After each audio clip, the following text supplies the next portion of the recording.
Sawtooth Dave, what's happening, y'all?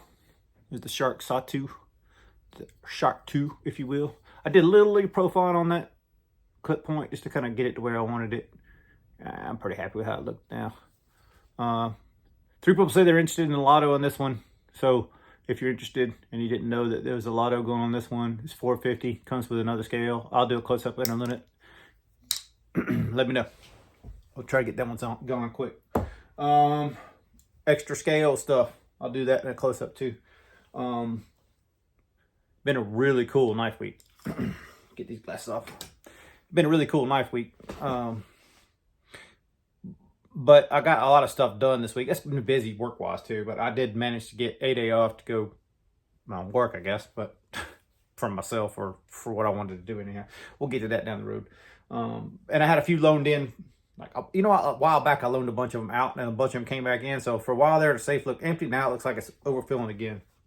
So I'll probably be on that cycle of sending some more stuff out. I'm really enjoying like experiencing other knives from other people that I normally wouldn't experience. Saying that, let's go ahead and get into them real quick. So this ain't a review. This is just impressions or whatever you call it. You know, the normal shit that I say, okay? So this is the Demko 8020S with anno work, and I believe these are, is it goat scales? I think it's goat scales. JD told me, this is from JD from EDC. So if y'all aren't already following him, go check his channel out. He does the anno work himself. And the S, I guess, is skinny. From what I gather, I'm not the authority on the subject. I know there's tons of people that really geek out on the Demko thing. This is my first really experience of having one in hand of the full size. This is American made when I'm almost positive. It says, I think it's American made, put it that way. I'm pretty sure JD would have told me to. So, pretty sure it's American made version. I don't know. I know there's a difference in who ground the blade, machine ground versus custom ground and all that stuff. And I'm sure a lot of you guys have already had these in hands and know about them. This is just me, my first impressions, I guess, of the knife. I like the scales for what they are. They just don't have a lot of traction to me. So, like, I think if I was JD, I would probably have finished this titanium just a little differently. But that's just me. Like, we all different on what we like. But it's a little slick in my hands. Not bad, but it's a little slick. Not too bad. But as the overall knife design-wise, the deployment or undeployment or whatever you want to call this little device thing here is, whatever that thing is, like in a normal use, I know it's crazy how it drops, but for a normal use for me, like when I'm holding the knife, like if I'm, the thumb back across my hand, like I'm more like a fist, it's okay. But when I put my thumb on it, I either have to be behind it or in front of it. And I never really, it's kind of a weird spot for me. It's like, it just lands wrong because I want to put my thumb right here. And it's kind of in the way. So it's not horrible. Like, I've not used it, so I can't tell you in use if it would bother me or not. But for fidgeting, for sure, like I see how a lot of people get addicted to that style of action. It's definitely way more satisfying than like an access lock to me as far as the fidgetability of it. But I dig this knife. This is the first one I got to see of the full size American made ones. And honestly, like the S, y'all know me, like I like everything big and overbuilt and everything crap. I'm from that generation of, pry bar knives, as Juju would put it. But yeah, that's my one complaint would probably be the size of the blade stock. I wish it was like 3/16 blade stock, and the knife could be bigger for me too. I know a lot of people think this is a huge knife, but for me, well, as Birdshot would say, it's a tweener. And it's not really the big one, it's not really the small one, it's in betweens. So this is a tweener for me. And I'm gonna do a video on tweeners because I'm starting to get a lot of the in-betweeners, and I didn't really think that would be something I would be drawn to, but starting to kind of be that way. But thanks for loading this, JD. I really appreciate me checking it out. I'm probably gonna hold on to it for another week just to kind of mess with it and get better acquainted with it, because honestly I've been so busy, the only time I really mess with it has been at night. So I definitely want to hang on to it for another week or two, and then I'll get it back to you, send something else your way to check out.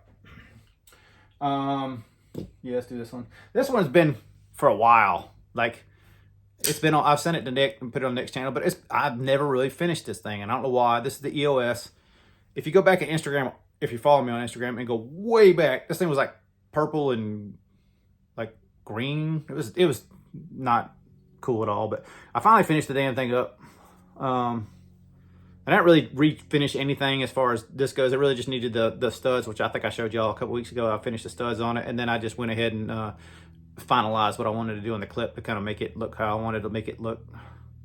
So I like to undercut the clips because it seems to work better for me, as far as like, instead of being square straight up to the right here, I like to undercut them, you know, it facilitates the in and out of the pocket much better. So you can see it's only got a small contact area. I don't know if you can see that or not. Let's do it this way.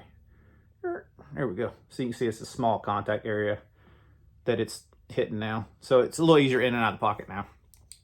But this one's, I'm going to call this one done. So what do I do with it? I don't have a clue. So what I thought I would do, and I didn't even ask him yet, but Aaron's the one that found this knife and ended up trading it. I can't remember what we traded for back when, but I'm going to send it back to Aaron and let Aaron check it out because I kind of wanted to let him see the changes, everything. He seemed to saw it in the original way. And so I thought it'd be cool to kind of send it back his way. So Aaron, I'm going to send this one back your way. Let you check them out. Right now, yes, this. I'm going to pause for a minute. I'm going to show you Sawtooth scales, and then we'll get into some other stuff. I got a really cool mod at the end of this one I want to spend more time on. So I'm going to cut this sitting and bullshitting session down a little bit so I can spend a little more time on that. All right, hang tight. All right, we're back now. So this was the Shark 2. I told you I was going to give you a close-up view. So this is about as good of a view as I can give you. Spinning through that clip point a little bit so you can see what it looks like. Now, whoever wins this, I ain't had time to sharpen it. So you can see like a little nick right there. It's not abused. It needs to be sharpened, but it's not horrible. And yes, I can sharpen it, but it's going to cost time, and I don't have time. So if that's a problem for you, let me know. We'll do something with it. But I mean, it's not. Yeah, it needs a sharpening. But we'll do that one. With this is an original DLC scale, which would come on a DLC that I put this engraving in years ago. But you can see it kind of sort of has a cool motif like that as well. And also throwing a little black G10 backspacer, which is what would come standard from a regular Sawtooth. So if you're interested in that package, it's $450. Now, granted, you gotta get it sharpened, so it might cost you a couple bucks more if you're not good at it, or if you're good at sharpening, hey, Shazam, $450. Let me know if you're interested. We had 3 people last week that said they were. Let's say, if comment or hit me up on Instagram and let me know for sure you're interested, you're in on it, you're willing to pay the $450 for it, because I don't want to draw people's names like, well, I need a week or 2 to pay your money. I'm trying to move this, okay? All right. Once again, if you hit me up for a backspacer or a scale, like someone asked me about the stock Stonewash Sawtooth scale that came on that one originally and wanted this one, like if we had talked about something like that before, hit me up, remind me, because I don't remember who you were at this point. Someone else wanted, well, the Dirty D scale is sold. You don't see it no more. This is all I have left for scales. So obviously this scale is getting sold with this package, and then I have these 3 and these 2, and that's it. That's all the scales I got. Ultimately, I like to keep 2 for these guys. Will I sell them? Sure, but not if I sell the stock scale. I'm gonna keep 1 for that, obviously. So I have about 5 cents left, roughly. Okay. But anyway, what I was going to say is someone had asked if I could replicate that Dirty D for them, which I don't remember who that was either. Not off the top of my head. I could look at Instagram and figure it out. And I did a couple. Neither one of these really replicated it, but I kind of thought they were cool enough to leave. And they're very similar as far as like the pattern of the burn, the Earl's Drenched and Quenched kind of thing. But this one has like a brushed finish and stone washed on top. And this one is just the brushed finish.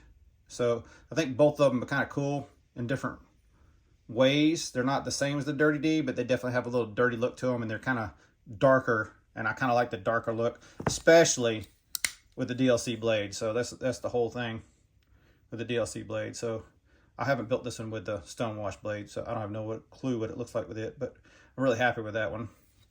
And also I did a backspacer that kind of matches, kind of goes with both of them actually. So this is the black G10 one that's sitting here right now. This thing will focus, so you can see that kind of blends in a little bit and makes it look a little better. Anywho, if you're interested in those scales, or the dude that asked for the Dirty D scales that I didn't have anymore, if you like either one of those, let me know. Or if one of you other guys liked them, let me know. And then that's the lighter Stonewash with like kind of like it looks like almost peppering in the Stonewash. I don't know if you can see that or not. It's like darker blast is what's in there. And I kind of like this one a lot with the all Stonewash regular Sawtooth. And then of course the one that I've pretty much loaned out to a lot of people at this point was this darker scale version. And then I have an extra scale. It's just like that. All right, so self-promoting over. Oh, one copper backspacer left. Self-promotion over. I want to move into the next thing I had, which is Billy had done a knife. Billy Apex Alchemy. He'd done a knife review on this 229, and he dyed the scale, and it was a gift of his from his wife, and he was basically telling how disappointing he was in the gift. And he's got a cool video. You should watch it. Just, you know, just watch to see what his thoughts were. And I thought to myself, like, I've done this before for like Brandon Thrasher. Like, he had a, what was that, Max Ace, that Sandstorm, some other Max Ace.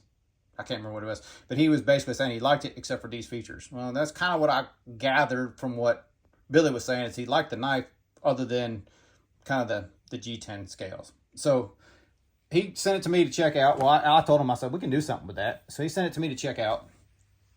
And basically I formed an opinion of the knife in general, and I think I kind of sort of mentioned it in another video. Then I decided to go ahead and challenge myself. So I'm going to show you the finish on this side first. So this is kind of what it looks like now. So I blasted it, stone washed it. You can also see, or maybe you can't, I don't know, in the video, that instead of having the sharp chamfered lines, I kind of rounded and radiused everything all by hand. I'm kind of getting more into the custom stuff, if you guys didn't already know. Like, personally, like the stuff I like to collect more on the custom level stuff. And you see a lot more of the hand elements in that. And I'm kind of rolling around while I'm bullshitting here. So I'm kind of trying to incorporate that in, and I'll get to my scale in a second. So I wanted to add more of a hand element feel to it. Like, it just feels different in hand. And I scuffed this screw. Sorry, Billy. I started to scuff the whole thing up and just blast it. But then I was like, you know what? I think just leaving it scuffed like that kind of adds a little bit of character to it. At least to me, anyhow. So this one turned into a pretty project. So, you know, obviously he didn't like the scale. Oh, and I radiused these corners off too. Like, see if I can get this over here for a second, so you guys can even see the difference. You see how much sharper these points are on this one versus that one? You see how the radius, I got a nice radius on the whole thing. So in hand, it's much smoother. Of course, Foxy Socks has to come jump in the video, have her cameo. Hello, Foxy Socks. Okay, so anyway, I was going to make just a slab scale like this, titanium, straightforward. I've done it, you know, like the sawtooth scales and that sort of thing. But I thought, you know what, I kind of want to do something different and kind of impress myself or learn something myself. And I got to a point where I needed help with the programming. I had to have help programming, which is why I got to go fabricate a fireplace insert in a minute here. But I know I'm winding this way up. But I thought I'd try a contoured scale. So you see it's all contoured, all tied, no relief on the inside. Nice, thick. See nice how contour is? Nice and big, thick. Kind of goes with the Chavez. And bam, there you go. You see the, I don't know if you can see that. Yeah, you go. See the, it's more like faceted. It kind of comes out here in hand. You can barely feel it, but it's just a little bit faceted just to give it a little bit of that texture from front to back. See it? There you go. So that's your scale, Billy. Hope you like it. I'm really, really, really proud of how this one came out. I really hope this is something that once you put it in hand, you're going to feel it, and it's going to be like a whole new knife. To me, it feels like a whole new knife. I love the way it came out look-wise. Like, I think that's a fire look. And I was going to change the bolt heads, you know, the bolts in the clip right here. I had originally intended on making a whole new clip. Then I thought, well, you know, I could just weld that up and tap it from the back side. And then after I put it all together and saw that with the black, I think it just goes. It just kind of all works for me. So if, you know, obviously all these projects I'm doing, I'm kind of putting my own little flavor on what I think someone else is going to like in a knife. And I'm sure he's going to like and dislike other things.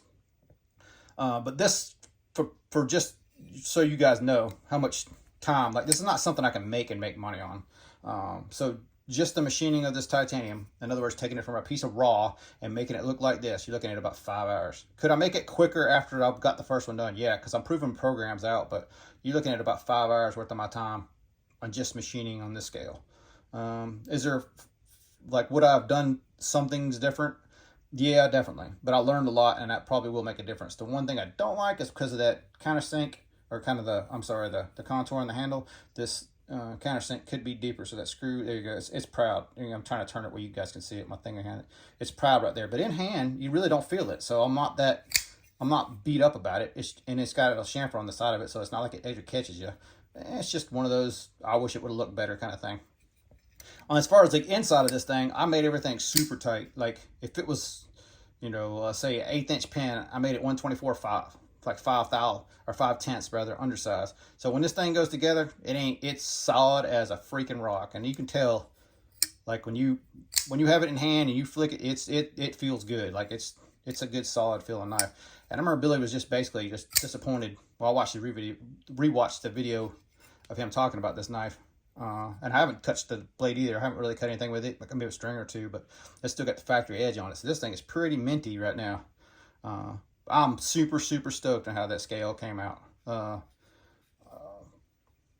Learning process for me, so I'm willing to spend the time on it. And it's for a brother, which is even cooler for me because it's like, you know, I don't know. I really don't have to impress anybody but myself when I do these things. I just like to share it with you guys. But I definitely was impressed with the whole thing. And I learned something about the programming part of it. I don't know that I can duplicate this by myself without help, but at least I have a clue how to do it now. And then now moving forward, I might be entertaining more doing that sort of thing. Like personally, I've never been a contoured scale kind of guy. The kind of the solos are what kind of sold me on some of the contouring.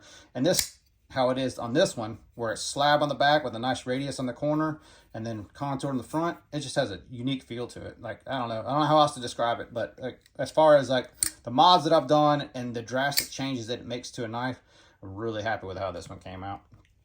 So Billy, I hope you like it, bro. I'm gonna send it back to you. Billy loaned me in a couple knives anyhow, so I'll be talking more about him in the future as far as those off-grid knives he sent. But I just got them last night, so I ain't gonna really get into those yet. Let me go back to page view. Hang on a second. Yeah, so overall, I'm pretty happy with that project. If you couldn't already tell, I was super, super stoked at how that came out. So I guess that's it for this week. I got other stuff that I could talk about. I got stuff coming. I'm going to send stuff out. I got some blowners in. We'll talk about more. But 450 for the Shark Sawtooth. If you're interested, let me know. I might build another custom one depending on how stuff goes. I might try to build like a lock side and maybe modify a little bit of the original Sawtooth style stuff and try to make another one for sale. But these two are definitely keepers for me. But if you're interested in scales, we're getting kind of on the end now. So please hit me up if you're interested. Other than that, I'm going to call it for a week. I appreciate you guys' time. I know I ramble a lot.